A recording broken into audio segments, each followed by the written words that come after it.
Franky Lee Singleton, boasted mate, second class.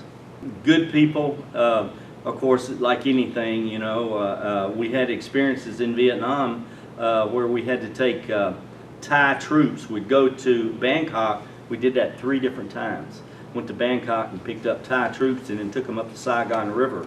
And the hard part of that was before we took the trip up the Saigon River, we had to go to the ammo locker and line our gun tubs with ammo, which was, consisted of 4 shells, which were probably 20 inches long, and then put them in little casings around the turret.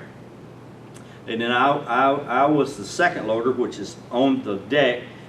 I take shells, hand up to the first loader, which is up on the gun, and drop them into the magazine for the gun. But anyway, we did this 3 different times. We'd have to load the gun turrets before we went up the river.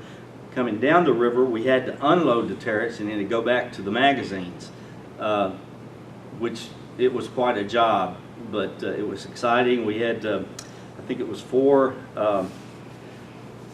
boats, which were called swift boats, not swift boats, but PBRs, that patrolled beside of us, plus helicopters flying over. The PBR had jet engines in them, like that didn't have props or propellers. It blew water, it sucked water in and blew water out, and which would make they could go in shallow water, which was good for Vietnam. They could do a 180-degree turn just like that. You pull back on one, press one forward, it'll spin it around. It was very, and it had a 50 caliber machine gun on the bow. I think they had a 50 caliber or 30 caliber on the back. It had like a a canvas over the top of them to keep them out of the sun. They used them quite heavily in Vietnam. When I was on the ship, it was exciting. You know, not knowing it, you know, going up the river, we could have been mortared or shot at. But really, you're behind a wall or a gunnel. I think that's what you call it. It's been so long. But which was metal up so high, so they actually couldn't see you. They could see the gun, but they couldn't see you. And it was exciting, but nothing ever happened. We were very lucky.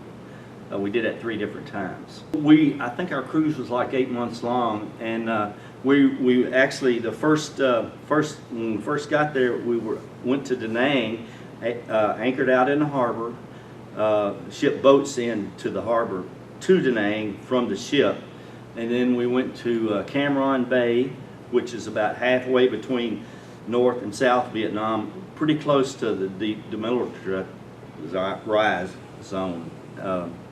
It was like, sort of like here, the Mason-Dixon line. It had a line run across, indicated South Vietnam and North Vietnam, you know. And Ho Chi Minh Trail was up there and around. But we never went that far. We went to Da Nang, and then from there down to Cam Ranh Bay, and then Vung Tau, which is in South Vietnam, in the Delta.